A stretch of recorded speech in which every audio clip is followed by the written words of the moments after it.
আমার যমজ দুই মেয়ে যখন তারা 7 বছর বয়স, আমি তাদের সঙ্গে ঘুমাতে যাবার আগে প্রতি রাতেই মোটামুটি গল্প করতাম। একদিন আমার গল্প করতে ইচ্ছা করলো না, বরং আমার ইচ্ছা করলো ওদেরকে একটা কঠিন প্রশ্ন করব।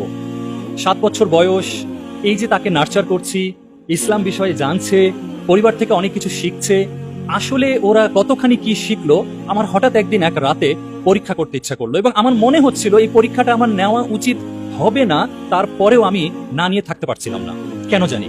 ঘটনাটা এমন, আমি আমার দুই মেয়ে, আবার বলি মনে মনে কল্পনা করবেন কিন্তু 7 বছর বয়সের দুজন শিশু, যথেষ্ট ছোট। তা আমি ওদেরকে জিজ্ঞেস করলাম, আচ্ছা আম্মু, ধরে নাও তোমরা অনেক বড় হয়ে গেছো এবং তোমরা রাষ্ট্রের গুরুত্বপূর্ণ দায়িত্ব পেয়ে গেছো। তো ওরা দুজন হাসে। আমি বললাম, ধরে নাও তোমরা রাষ্ট্রের বিচার ব্যবস্থার দায়িত্ব পেয়েছো, তোমরা বিচার কাজ সম্পাদন করো। ভালো কথা, ওরা বললো ঠিক আছে, ধরে নিলাম। তারপরে বললাম, একটা খবর বের হলো যে রাষ্ট্র থেকে, রাষ্ট্রের কোষাগার থেকে রাষ্ট্রের প্রচুর হাজার হাজার কোটি কোটি টাকা চুরি হয়েছে, লুটপাট হয়েছে, এবং এটা নিয়ে তো অনেক খোঁজ খবর চলছে। একটা পর্যায়ে চোর ধরা পড়ল এবং প্রমাণ হয়ে গেল সেই ব্যক্তিটাই চোর।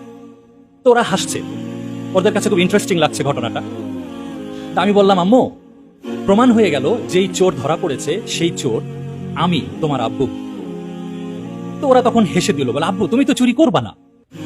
আমি বললাম, হ্যাঁ আমি চুরি করবো না, কিন্তু ধরে নাও এমনটাই হলো, তোমরা বড় হয়ে গেছো, রাষ্ট্রের বিচারের দায়িত্ব পেয়েছো এবং রাষ্ট্রের কোষাগার থেকে অনেক টাকা চুরি হয়েছে, এতে অনেক মানুষের অনেক ক্ষতি হয়েছে, এবং আমি তোমার আব্বু সেই চোর। এখন তোমরা কি করবা? বিশ্বাস করেন, ওদের চোখ ভিজে গেল। আমি দেখলাম দুজনার চোখ ভিজে গেল। 3 থেকে 5 সেকেন্ডের মধ্যে জবাব দিল, আব্বু তোমার হাত কেটে দেব। আমার গায়ের লোম খাড়া হয়ে গিয়েছিল।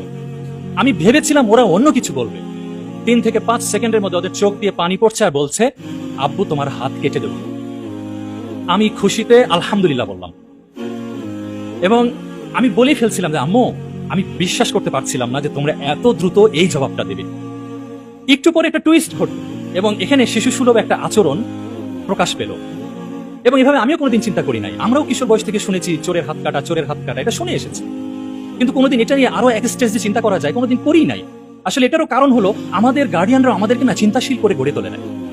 এই পয়েন্টটা আমার থাকবে আজকের আলোচনা, যে শিশুদেরকে চিন্তাশীল করে গড়ে তুলতে হবে। তা আমাকে বলছে, আব্বু চোরের হাত কাটার পরে কি তার চিকিৎসা দেওয়া যায়?